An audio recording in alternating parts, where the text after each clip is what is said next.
See if he can meet us over here.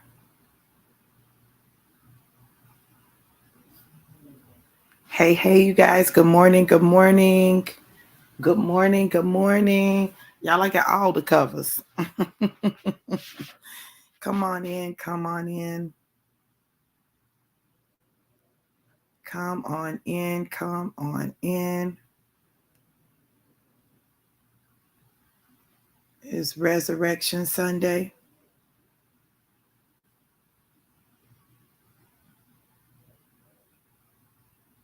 What a day. What a day. What a day.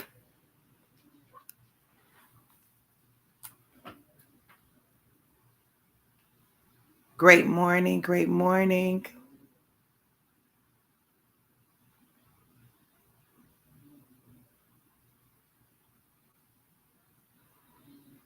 Y'all come on in.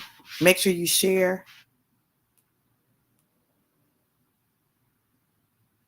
Make sure you share.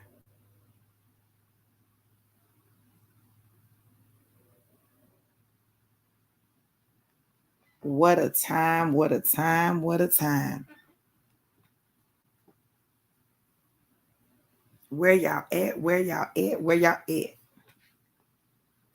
Great morning. How are you? Good to see you. Good to see you. Happy Easter. Happy Resurrection Sunday. Great morning, April. Good to see you. Super excited about today. I may not sound like it, but I am.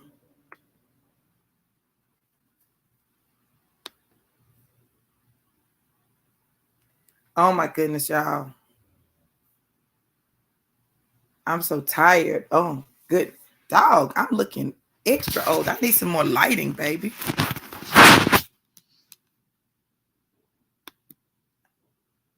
It's not light enough in here.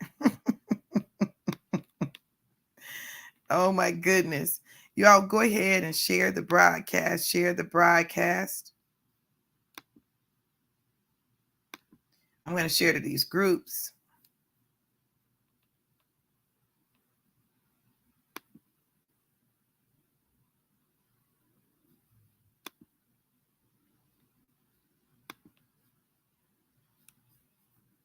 So, you guys, this morning, I am super excited because of just how good God is. Thank you, April, for sharing. Great morning, Sean. How are you?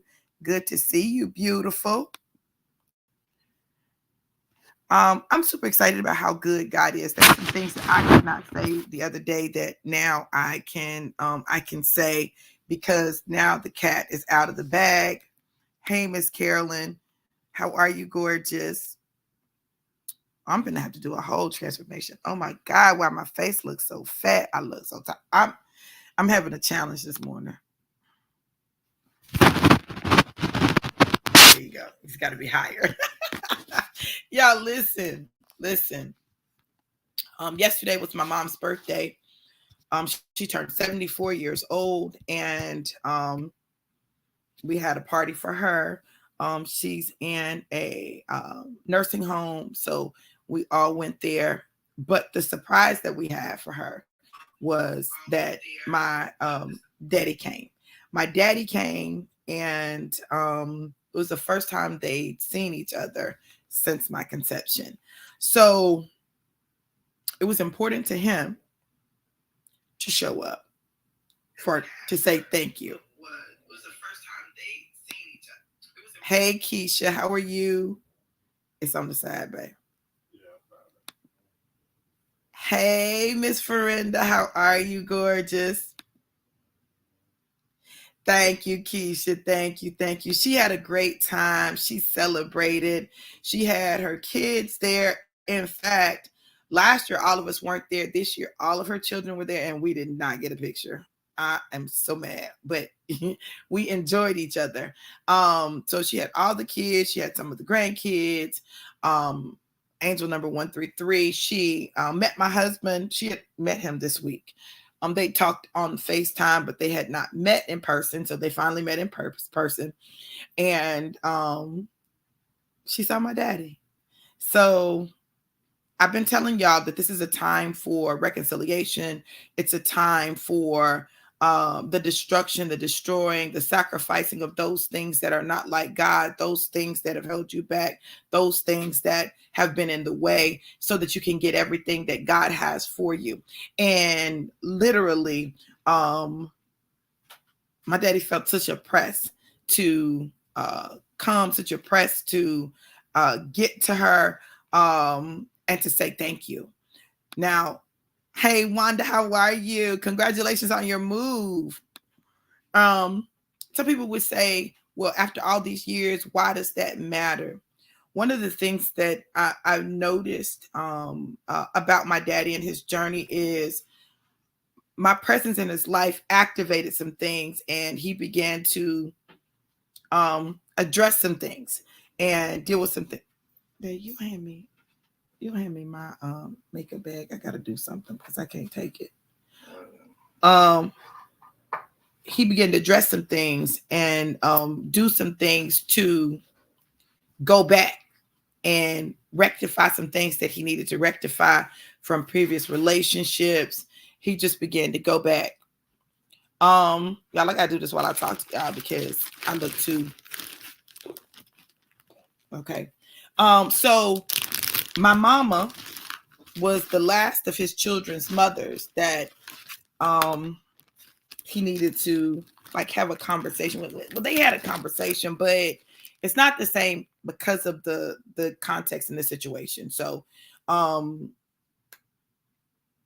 it's been a lot, and there just needed to be some peace, some resolution. I don't want to say peace, but he felt compelled to have a conversation with her. Just let her know. Thank you. So listen, let me say this. I've been telling you guys that resolution is very important to your moving forward and your forward movement. And it was so important. Check this out. So my dad, on the way, he drove over 11 hours from Gates, North Carolina. And on the way, something crazy happened. He ended up on the interstate and 4 lug nuts came off his tire and the whole wheel came off his car. The whole wheel. He was in 4 lanes of traffic in the furthest lane away from the side of the road, and traffic was going on all 3 lanes. When his wheel came off, listen to this. When his wheel came off, it was as though he was lifted and placed on the other side of the road. His car didn't flip. He was not hit, even though the traffic was still going. There were no accidents. It was though he was lifted and placed on the side of the road, right on the side of the road, right on the side of the road. Listen, it was so serious that when the tow truck got there, the tow truck driver said, "Oh, somebody was with you." He was like, "Yeah, God was with me." But then he was like, I don't know how this could have happened. Like, listen, I don't know how this happened that you did not get hit. You did not flip over. Like, none of that stuff happened. And I'm going to tell y'all something about my daddy. My daddy suffers from PTSD. And so his nerves will get real bad. And so daddy's nerves were shaking. First of all, anybody's nerves would be shaken, but his was shaking even more. So his nerves were shaking. Here he was on the side of the road, cars going zoom, zoom, zoom, zoom, zoom, zoom, zoom, zoom, zoom, like literally. And then he had to get himself together. He called 911. They ended up getting a tow truck out there. He wasn't injured. The tow truck driver took him to the mechanic shop. They looked at the car, told him what needed to happen. And the man said this: those lugs were loosened. I want to show y'all how good God is. Those lugs were loosened. The lugs were loosened. So the lugs were loosened. And the tire came all the way off. According to man, listen to this. According to man, he was supposed to be dead. According to man. But according to God, no weapon formed against him could prosper. You've got to understand that when God has an assignment for you, when God has his hand on you, it's not whether or not a weapon is formed. It's the fact that the weapon can't prosper. It's the fact that it can't come. Oh yeah, the lugs loosening did what they were supposed to do. It caused them to come off. It caused the whole wheel to come off the car. It interrupted his trip, but it did not destroy him, and it did not stop what God was doing, to the point where my daddy would normally have said, oh no, this is too much, I'm going home. But he didn't. He knew he had a mission that he had to finish, and he did just that. He finished his mission. What mission does God have for you that he's trying to get you to finish, but you're making excuses about? Because my daddy at 74 years old drove over 11 hours, had lug nuts that were loose, and the tire that came off, the whole wheel that came off. The car was moved over to the side of the road. His nerves were shaking. He waited hours for them to fix it. Then once they fixed it, it cost him a grip to get it fixed, and still continued on his mission. So what is it that God needs you to show up for, that you've got a reason why you can't show up?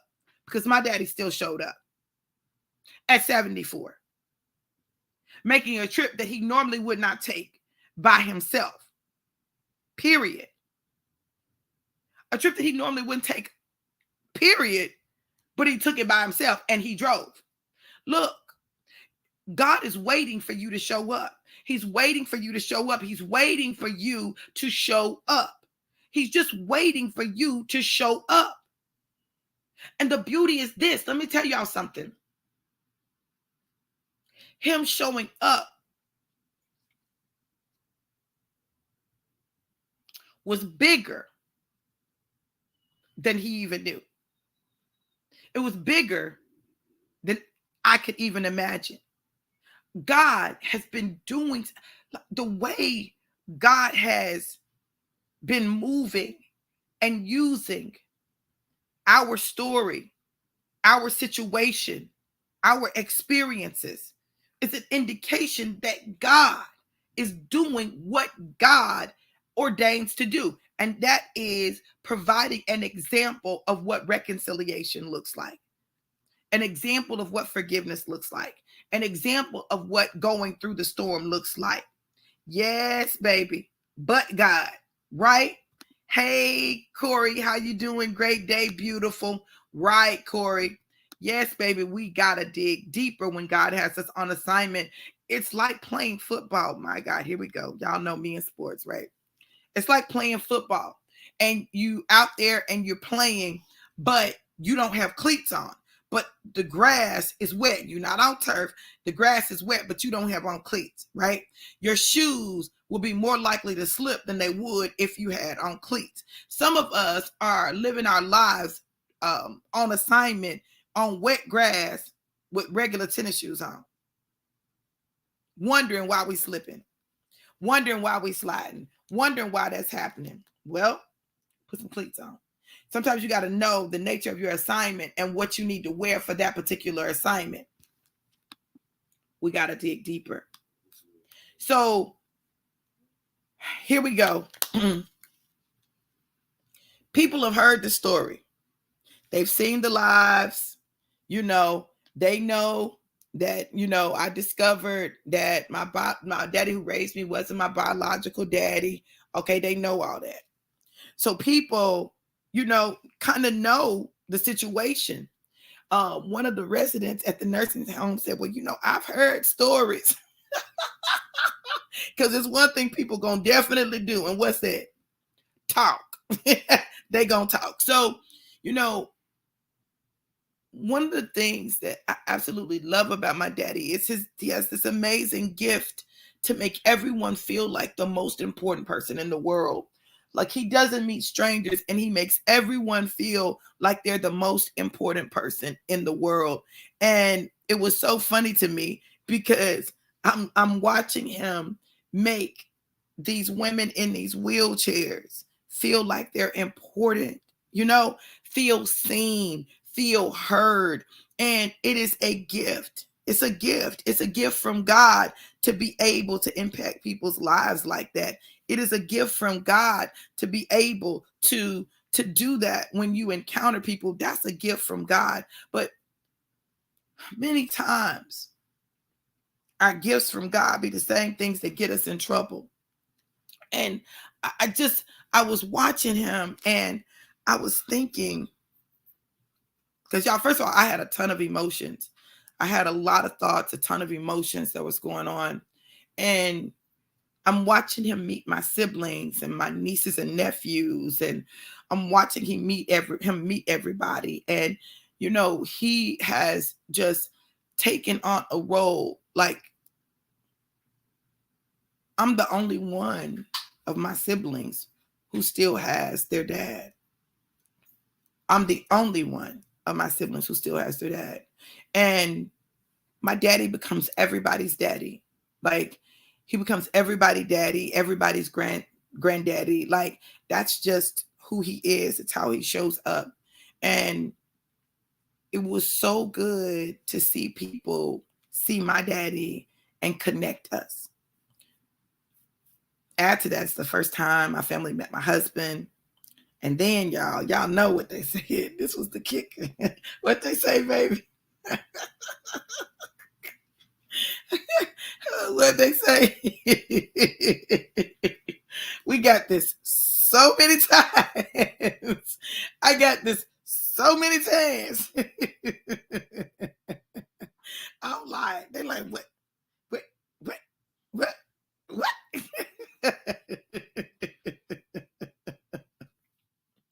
He gonna type it in.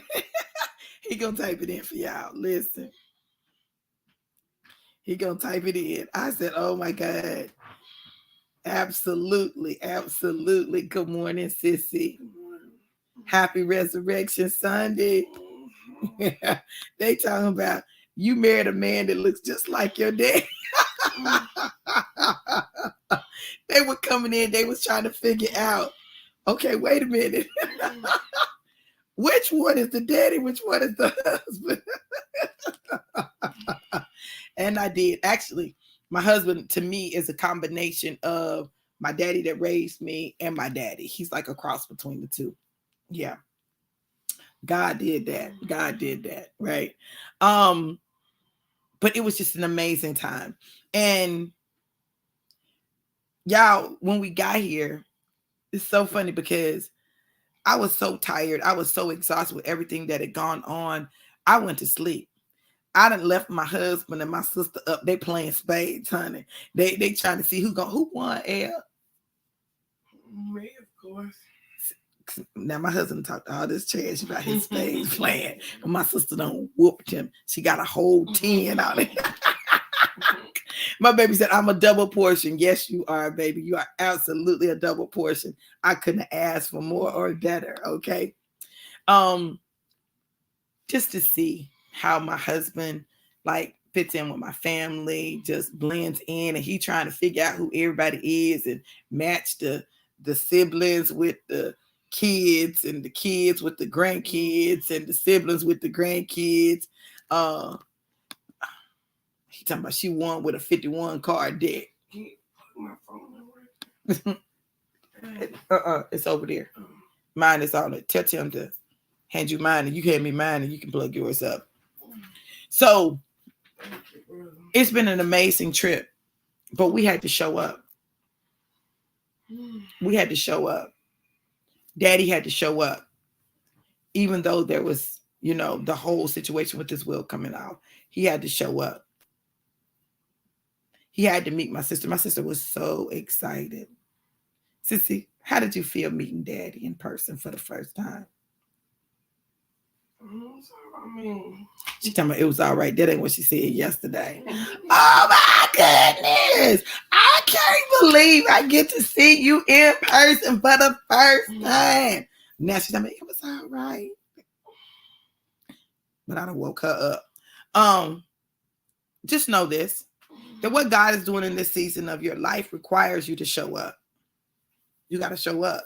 And your showing up gives him permission to do some things that he desires to do in your life. It's not about whether or not there are obstacles. It's not about whether or not weapons are formed. It's not about any of that. It's about the fact that you actually showed up. You completed your assignment. You did what God told you to do. And God blesses your obedience. The word of God says that obedience is better than sacrifice. So just be obedient. God is waiting for you to just show up. Just show up. And then you got to ask yourself, why do I not show up? And more than likely what you'll discover is there's some things that consistently come up in you, some thoughts that you have, some feelings that you have that keep you from showing up fully, showing up at all, doing what God wants you to do. And you got to figure out why. That's right, babe. Change those shoes so you got the right shoes on.